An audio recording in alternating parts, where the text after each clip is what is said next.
Welcome to All Things ADHD, brought to you by CHADD, Children and Adults with ADHD.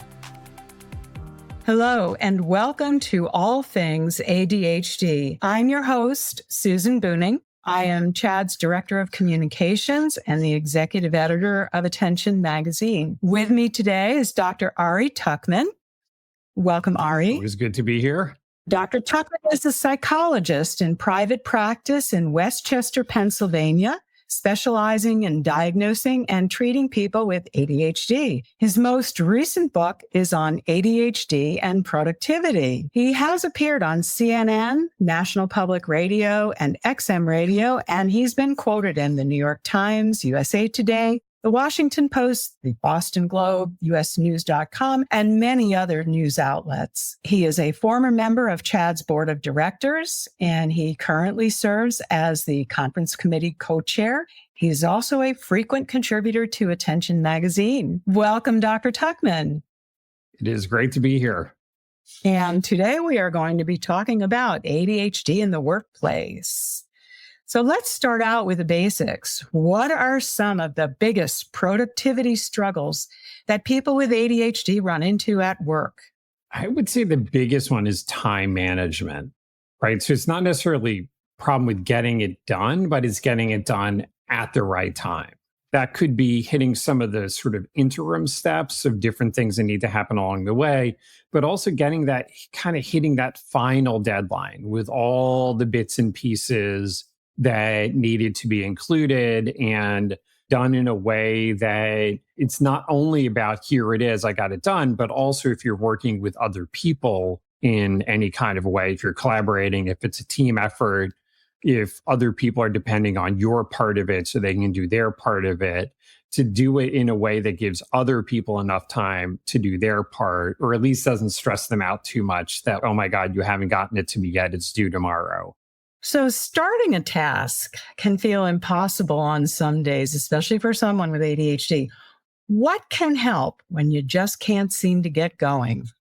Yeah, and that is definitely a thing. As always, for life in general, but I think especially when you have ADHD, knowing what you need to do is the easy part. As in, like today, right now would be a good time to start working on that. But of course, knowing it and feeling the motivation and being able to wrangle your focus enough to get it going, to get those wheels spinning, can sometimes feel impossible. In terms of that, what I recommend is, first of all, you try to set a good foundation, meaning things like you got enough sleep last night, and maybe you took your medication, and you don't have 8 million other things hanging over your head that are preoccupying you. Now, obviously, this is all easy to say, right? But these are things to aspire to work on because they do make a difference. I think some of it is, what is the environment that you're working in? Kill the competition, as in get rid of the distractions and other things that are more entertaining, that are going to pull you away from the thing that you don't want to do, right? The more important task is going to lose the fight if there's other more interesting things pulling at you or constantly interrupting you. So there's stuff like that. There's also other things, I call it feeling the future. So to think about, at the end of the day today, how will I feel if I can get myself going on this? If I get some things done, how do I feel about myself? Or how do I feel walking into that meeting? You know, to really put yourself into that future situation and all the benefits that would come from maybe perhaps starting a little bit, maybe picking off some little piece of it, right? Just getting some momentum on anything makes it easier to then continue rolling along. So tinkering around the edges a little bit, picking a part that's a little easier, and maybe just starting to work on that. And then you see how you do and letting it hopefully begin to carry you. And maybe it doesn't. Maybe the gears never come together and it's just like, okay, this is not meant to be right now. It would be nice if it was. What else can I do instead? Do I need to take a walk? Do I need to do something different? Maybe tomorrow is a better day. And many times adults with ADHD will say they want to finish things, but it's hard to follow through. Why is that?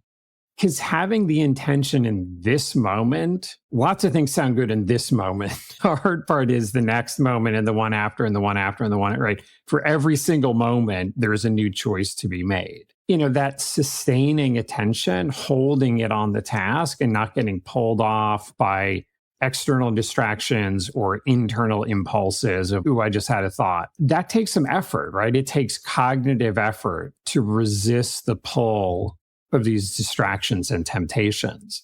Eventually, maybe you lose the fight, or at least if you roll the dice enough, eventually one of them comes out against you and then you're off onto something else, which of course gets easier because the longer you've been persisting at something, you begin to get a bit like mentally, we become more tired. Novelty wears off. This is kind of boring. I've been doing this a while. Other things have an easier time winning that competition of what do I want to do next. So what's the one productivity tip that is popular that you hear about, but doesn't actually work very well for people with ADHD? Oh man, there's so many ridiculous productivity tips online. For that reason, I'm a longtime volunteer and supporter of Chad. But what Chad offers is the better stuff, right? It's not just the catchy TikTok that sounds good, but has really no legs, right? It's not actually going to do anything different in your life. Let's take a simple thing like set an alarm. It's a bit of advice that's given all the time. I give this as advice because let's be honest, alarms remember things and notice a time better than brains do. Oh, look at that. 3:00 on Tuesday, time to do that thing. The problem is by itself, an alarm doesn't get the job done. Or as I've had many a client say, yeah, I've tried setting alarms, but I just turn it off and I don't do the thing. So alarms don't work for me.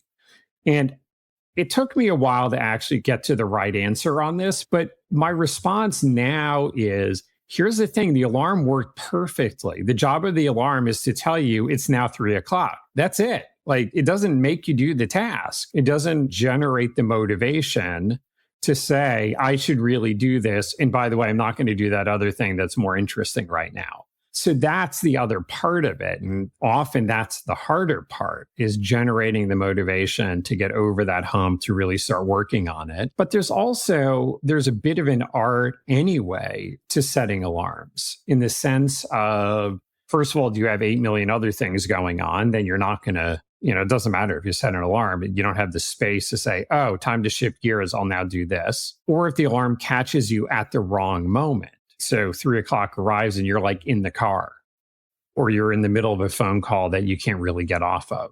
Part of setting alarms is to think about, okay, well, when is this alarm going to go off? What else is going on? Is this a good time and place for it? Just sometimes there's a bit of thought that goes into that part as well, and not just throwing down some random time and setting an alarm for it. And then there are so many planners and so many apps. Why do so many of them feel great for a week, or maybe not even a week, and then they get abandoned? Yeah, because everything is interesting for 1 week. But I think there's the great hope. This is the one. This will solve all my problems. We love that idea. And especially when it's got any kind of advertising attached to it, right? It's going to tout all these amazing things it can do. But again, that whole difference between knowing and doing, it's not about knowing it. And I think as much as there are all these complicated variations, I usually just give the advice of keep it simple. Figure out a basic calendar system that works well for you, and then just focus on using it well enough. And even if you're not perfect, not every single thing gets in there, whatever does get in there is better than not. And every time you look at it is better than not, right? Because that gives you reminders of what's to come. And to just find something that's quick and easy and gets the job done, and then just focus on doing your best to use it regularly. Yeah, and I like that. Keeping it simple. So shifting just a little bit here, how can someone tell if they're just burned out or if what they're dealing with is really ADHD related? In some ways, they can look similar because you're struggling to get things done. You're struggling to muster the motivation and to persist on the things that you need to do. The sort of simple difference is ADHD has always been there, whereas hopefully burnout has not. But also, burnout comes from demands exceeding abilities for too long a time and you're just depleted. You've given too much and you're not charging back as quick as you're burning out. But the thing is, if you're not managing your ADHD well, or maybe you're not managing your sleep well, or there's other things going on, but if you're not managing your ADHD well, it's going to set you up to be running at a deficit. It's taken too much out of you to get done the stuff that you need to get done. So you're not having the time to do the stuff that you would like to do, the stuff that feels good, that's connecting to other people, that's charging you back up. Part of fighting burnout is really managing your ADHD well. And if you're feeling overwhelmed, that might be one of the first places that you look. Like, what is going on? What are all the demands on me? What are my sort of supports and resources? If I'm running at a negative here, how do I begin to change that math? And maybe some of that begins with managing your ADHD more effectively. Maybe some of it also begins with cutting some things loose, which can feel hard to do if you have a history of not managing your ADHD well and disappointing people and people being, I'll just say, not always nice about it, that it can feel like I can't say no, I have to do these things. And on the one hand, I admire the fact that you're concerned about other people, but also if you're giving too much, it's not good in the end. If you're promising things that you really can't deliver, that's not good in the end either. So if you're trying to build a system that works with your ADHD and not against it, what should you be thinking about? And I know this goes back to keeping it simple. Yeah. It's awareness, right? It's self-awareness in all its ways. So that means understanding how your ADHD impacts you, understanding what are the strategies that are going to work best for you. What are your trickiest situations or the tasks that are the hardest for you to do? And how do you stick on them or get over that hump or find other ways to get the job done, or maybe to offload some of it, have other people do it and you take on some different tasks and keep the relationship fair. Understanding all of that and just yourself as a person in the world. Awareness is always a good place to start. Yes. And switching between tasks or meetings, that can be really exhausting when you have ADHD.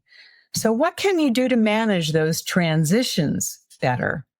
And it definitely can be because you're mentally shifting gears. And that means remembering different things. In this meeting, we were talking about this last time. It can also be that just, I don't know, like you've been white knuckling, you've been working hard to hold your focus and you need a bit more of a break. I don't know, recharge those focus muscles. This sort of obvious advice that's not always possible to do, but is to really make a point of trying to have a bit more space in there if you need it, if you can control your schedule, to try to set things up in a way that you can take that time if you need it. I think also, and I mentioned this before, setting a good foundation of the old sleep, diet, exercise, just the basics. We can throw mindfulness in there as well, but just doing the things to fill your tank as much as possible in the beginning of the day, so you have the most gas left to get you through to the end of the day. Like, obviously, it takes a certain amount of life being managed well to be able to do sleep, diet, exercise, and mindfulness. It is worth it. You will not only be more effective, but you'll also feel better. So it's both a goal, but it's also a means to an end of managing your life better. So asking for help or for accommodations can feel really vulnerable. What is a good way to approach that conversation with your employer? What can you do if you need support at work, but it's not a safe environment? What if it's not safe to disclose your diagnosis? Or if you disclose and you're met with ridicule or dismissed? And I wish I could say that these are not concerns, or they should not be concerns. But the truth is they are. Like, there is indeed good reason to have some of these concerns. The advice I give is you need to feel out your employer broadly, but also your manager specifically, because that's going to have the bigger impact on how your day is. In general, how do they tend to think about, I don't know, employee wellness versus productivity? Obviously, your employer you need to get the job done. That's how the business stays in business. Is it sort of productivity at all costs, or do they recognize that people are people and things come up? Do they work with you, or do they tell you what to do? But I often give the advice, even if you are in a fairly supportive workplace, I give the advice, talk symptoms before diagnoses. So you don't have to say the word ADHD. Not because there's anything wrong with having ADHD, but like personal information is personal. You have no obligation to share it. But also, as much as you know what ADHD means and does not mean, we don't know what your boss thinks. Your boss might have some crazy ideas or just inaccurate, no bad intentions, but inaccurate ideas about what it means. So there's that consideration. There's also the consideration, depending on kind of the culture of the workplace, if you say a word like ADHD, now all of a sudden HR is getting involved and everybody has to fill out paperwork because potentially there are some legal consequences in terms of accommodations and protections and things like that. And no offense to HR, but nobody wants to fill out all the paperwork. Probably HR doesn't want to fill out the paperwork either. So this idea of talk symptoms before diagnoses, it goes like this. Hey, you know what? Sometimes I have trouble like staying on track with long projects. So it would be really helpful if I could just check in with you real quick every few days just to let you know where I'm at and run any quick questions by you. You don't have to say, I have ADHD and therefore ... right? You just leave that first part out. In terms of the way I said it is like I asked for an accommodation in there. It'd be really helpful if I can meet with you every few days. But also, the sales pitch to your boss is, I will get these big projects done better and more efficiently and probably a bit more on time. All of which your boss is going to be thrilled to hear. So that is an easy accommodation to sell to your boss because it's a good deal for them. The other thing that I sometimes recommend is there's a federal agency called the Job Accommodations Network. So their website is called askjan.gov. And they have tons of ideas about accommodations and how to talk to your employer. They have information for employers as well. You can even call and do a free phone call with one of their people. And it's a great way to get ideas of different types of accommodations that might be helpful. I think the key to asking for any accommodation is it has to feel reasonable to your employer. Like this isn't too big an ask. It's not too disruptive to what we do around here. And also to show them that you're doing a good job, that like you are doing your part, you're working hard at this. And if they give you a little bit of something, little bit of flexibility, that you will return that more so. And somewhat along those lines, let's talk a little bit about remote work and returning to the office, because return to the office is becoming a trend across the country, especially for larger companies. How do you recommend that employees who have ADHD, who do their best work at home, advocate for what they need in the office so they can be most productive?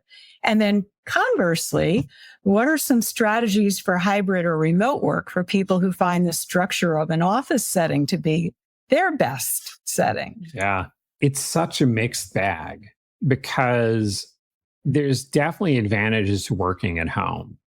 And there's also disadvantages. And equally, there are advantages and disadvantages to being at the office. So it depends on you and what are your best work environments. It depends on what your situation is at home. It depends on what your situation is at work and what are the demands. And it's really hard to make any kind of sweeping statements. But I think it's more about for you at this point in your job, given what your demands are and whatever, what are the best situations for you? Are there things about working at home that help you be more effective?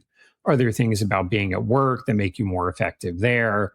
And to be able to ask for the things that are going to be most helpful, or to be able to say, by the way, I do this because that way I can really get this report done and something. So you're selling it to the benefit of your employer or your coworkers. And then I think we all just try to figure out the sort of evolving employment landscape at this point. So as we already know from an article that you wrote for us recently about emotions in the workplace, emotions can run high when you have ADHD. How can that show up in the workplace and what can help? Yeah. First of all, hopefully all of us are more civilized and reasonable at work than we are at home. The people we're closest to bring out our best and also, let's just say, our not best. So if we're losing it at work, I think it's more noteworthy. Okay, wait a second. Something is happening here. Like, what is going on? And on the one hand, it might be a bit of a red flag that like something is not right about this situation, either how it is that you're being treated or how you see things. So sometimes, obviously, our perceptions affect how we think and feel about stuff. Maybe it reflects other things. You know, if you find yourself irritable and snapping at people, maybe it reflects the fact that you're overwhelmed. You have too much to do and you're just feeling like you're drowning. And it's coming out in these sort of snappy ways rather than in other ways that perhaps might be more helpful. Maybe that's what it's telling us.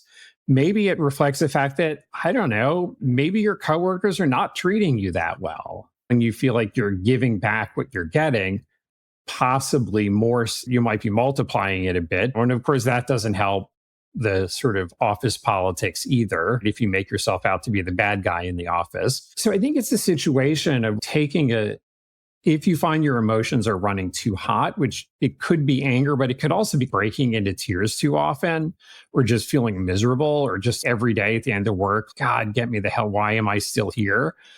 I think it's a time to really think about what is happening here. Like, what is it that's really driving my misery? And what can I do about it in a very sort of intentional way? What are some things that need to happen?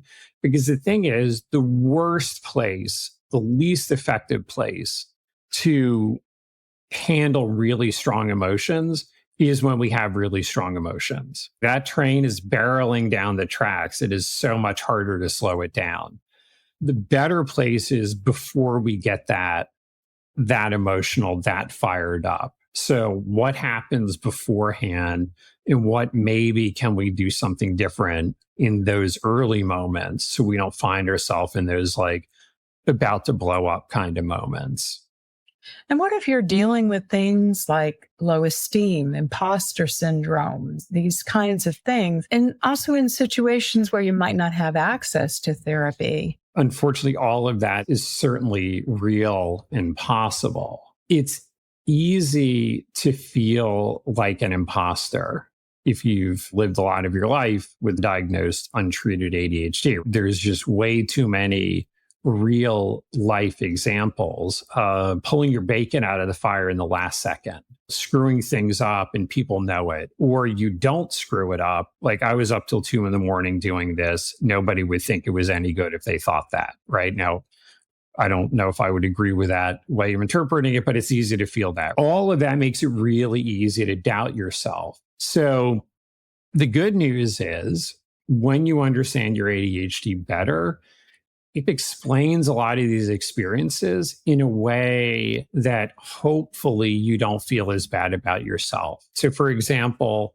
if you've always been a really big procrastinator, the old way of explaining it to yourself, which has come from other people telling you this about yourself, is I don't take things seriously. I'm not a good team player. I don't really care about stressing out other people, all these negative interpretations.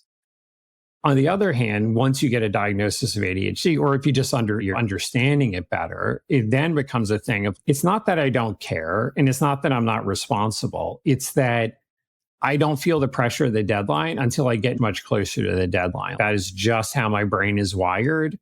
And it makes it, therefore, much harder for me to activate and start working on things before that pressure of the deadline kind of kicks me into gear.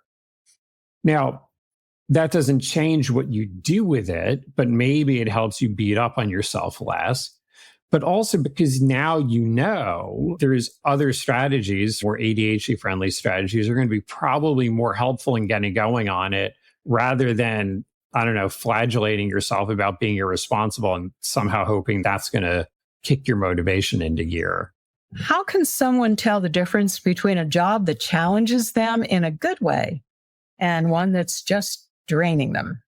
Yes, there is a line between those two things. Certainly, if your job is too easy, you're going to be bored to death and you're going to want to climb out the window to escape. So you don't want that, certainly. On the other hand, you don't want a job that's so exciting that it becomes depleting and stressful. And obviously, most jobs are somewhere in between. Like often it's challenging, except sometimes it's completely overwhelming and it's too much. I think it's a question you answer in hindsight. In general, at the end of the day, at the end of the week, at the end of the month, how do I feel about this job? Do I like this? Is it challenging in the right kind of way? How do I feel about myself and how I'm doing there?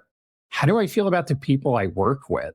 Now, granted, you don't get to pick all of your coworkers or you don't get to pick your boss, but I don't know, are they a bunch of jerks or are there people who just are awful? It's just like, why do you think it's okay to talk to people like that? Like, you realize we're adults, right? And that this is the workplace. In what universe is this acceptable behavior?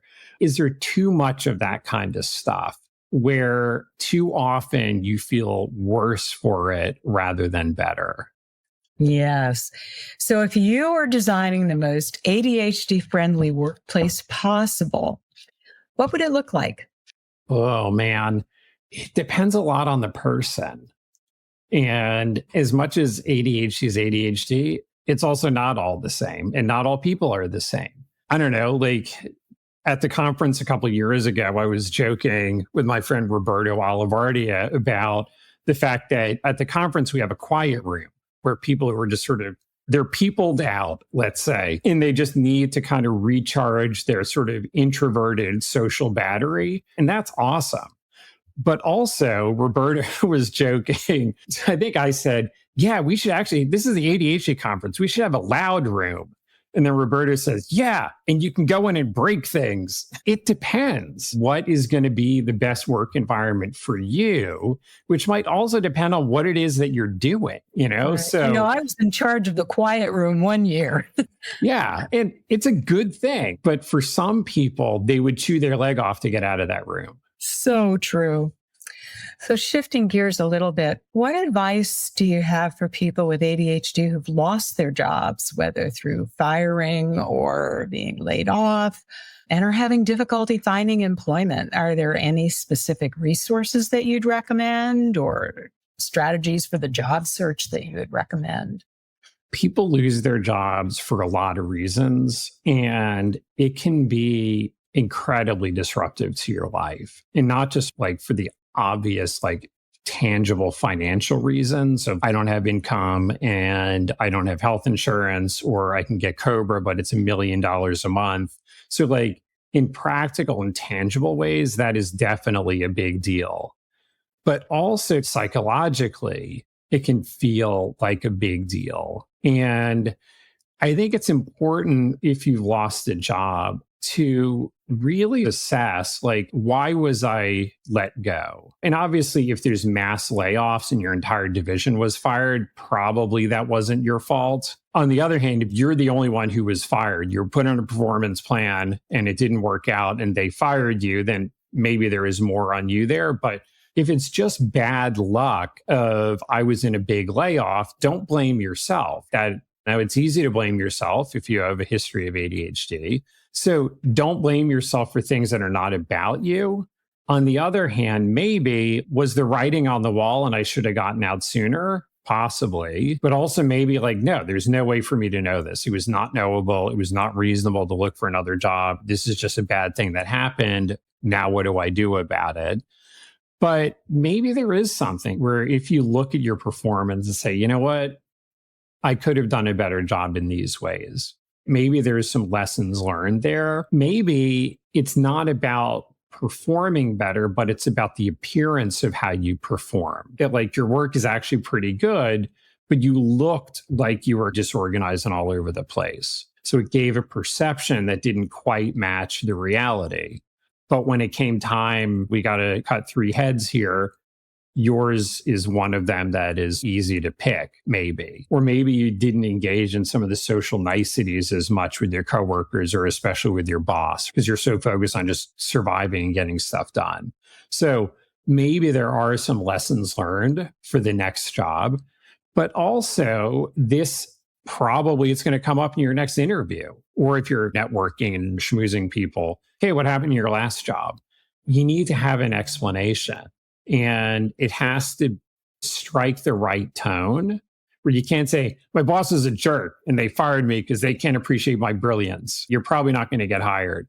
Some awareness and accountability, I think, is helpful, even if you were specifically fired. But more importantly is, I have learned some things, and this is why I will be a better employee for you than I was in that situation.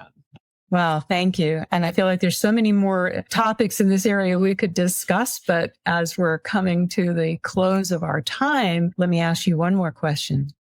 Is there anything I didn't ask you that you'd like to talk about to close out?